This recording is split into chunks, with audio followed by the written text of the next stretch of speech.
Howdy y'all, I'm here today to talk to you about the IDEAL program over at Lipscomb University. IDEAL stands for Igniting the Dream of Education and Access at Lipscomb, and it's a 2-year program for students with intellectual disability. Now, IDEAL's vision sounds really good, but it sounds even better in a song. So I've been working on this little number for a while, so here goes. Empowering students with disabilities to become adults with opportunities. I'm singing, ooh, ah, baby, did it. IDEAL provides young adults with IDD access to opportunities for growth and independence that promote inclusion, belonging, and contribution, which ultimately can lead to life-changing outcomes, thus impacting these students, their families, and the surrounding community as well. In order to be a part of the IDEAL program at Lipscomb, you have to be an individual who's between the age of 18 and 26 and have a documented intellectual disability. Key focuses of the program at IDEAL include employment, academics, and social skills. Now, we're going to hear from Ella, Allie, and Megan, and they're going to tell you a little bit more about IDEAL. Okay, so a normal day for a level 1 fieldwork student would start off with a meeting at Lipscomb University's Student Union around 8:30 a.m. The IDEAL staff and students meet at the Student Union on a daily basis at this time. Here, the staff passes out individualized schedules to all the students of what their day is going to look like. You also get your schedule here, and your day is basically broken down hour by hour, and every hour you participate in a different activity with the students.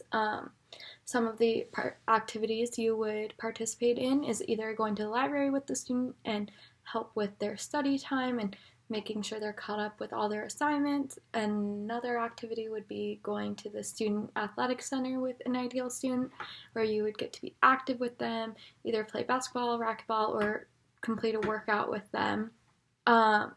Also, you could observe an internship. All of the first year IDEAL students have internships on campus, so as a fieldwork student, you get to observe what they do, and our supervisor really encouraged us to analyze the students' strengths and weaknesses at that internship and come up with any modifications or adaptations that would really help the student at that internship. Another thing you would do is attend a goal setting meeting with the students. Here you would see how the OT, your supervisor, really breaks down the students' long-term goals into short-term goals that are accomplishable within 2 weeks. It's really cool to see how they progress throughout the semester on things they really want to develop as skills, and that will eventually help them either get a job or become more independent. Something that would always be on your schedule is lunch, and lunch you would sit with all the IDEAL students and really work on their social skills and work on having good conversation. At the end of the day on Fridays for fieldwork, you would get to go to cooking lab. This was definitely my favorite part of my days on Friday, and you would help the students create a meal like mac and cheese, mashed potatoes, chicken nuggets, and we did so many more, but I can't even think of all of them right now. But here the students really learned cooking skills such as knife safety skills, how to boil water, how to deal with raw meat, etc. So they feel more confident cooking independently one day. Also here our supervisor really encouraged us to think like OTs and come up with ideas for modifications and adaptations for all of the students. Your day ends around 4 once the cooking lab is clean, and yeah, that's what your day looks like as an IDEAL fieldwork student. I'm going to be talking about the role of OT at IDEAL. This site actually didn't have an OT a year ago. Dr. Haley did her EC there during her 3rd year, and they saw how valuable she was and brought her on post-graduation. So her roles are broken into 3 different parts. She works on goals with the students and individual and self-determination skills. These consist of academic, health, social participation, leisure exploration, independent living, and employment. She assesses them using a modified Canadian occupational performance measure that she uses during the fall and spring. She also does documentation of their vocational rehab to assess how they're progressing at the end of each semester. She works with them on independent living skills and accommodations, so she works really closely with the disability services to do ADA assessments and determining if campus and dorms are fully accessible for the students. She works on executive functioning skills in terms of independent living and also co-leads the cooking lab. Her primary job here is to do task analysis. This helps her to assess whether or not she needs to accommodate certain activities by grading them up or down or provide adaptive equipment.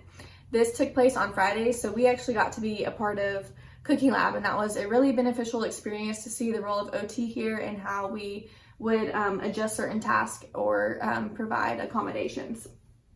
She also helps with grant management and research, so she helps to manage the grant that IDEAL functions under. She also does research and article writing, which is why collecting her data and doing her assessments is so important, especially considering there's very little evidence in the research right now for post-secondary education, and so her doing these articles is really important to add to the full body of literature. And in conclusion, OT rocks. The IDEAL program serves young adults with intellectual disabilities. This program provides access to personal and career interest courses, internship opportunities, dorm living, and teaches independent living skills. An example of an individual going through the IDEAL program is someone who has an intellectual disability that affects their social skills, employment skills, and participation in IADLs like home and finance management, community mobility, meal preparation, and planning. The internship opportunities provided through the program are in their preferred and varied interest areas like an MMA gym, a business office, a public library, and giving tours at a historic plantation in Nashville. Living on campus in the dorms facilitates social experiences with peers like movie nights, basketball games, and joining a sorority or fraternity. Through goal planning, advisement, and IDEAL classes, they are able to improve various skills that contribute to independent living like studying for their driver's license test, learning to cook or use Uber, learning to read a W-2, and how to budget for rent and utilities. The programs like IDEAL are facilitating participation in areas that are commonly affected in individuals with intellectual disabilities. Occupational therapy contributes to the client occupational performance and participation through a variety of ways. The therapist on site meets one-on-one with students twice a month to create a plan for long and short-term goals. She modifies activities and classroom environments to ensure every student is able to participate in IDEAL classes. A few examples of OT contributions to the program are modified recipes and instructions for cooking class that are easier to follow, adding accessibility features like a lower countertop or tabletop for wheelchair-bound students, providing scooter training to students, and strategically planning activities for IDEAL experience days for potential students. Yeah. Ever since day one, been on a mission to give these people what they want.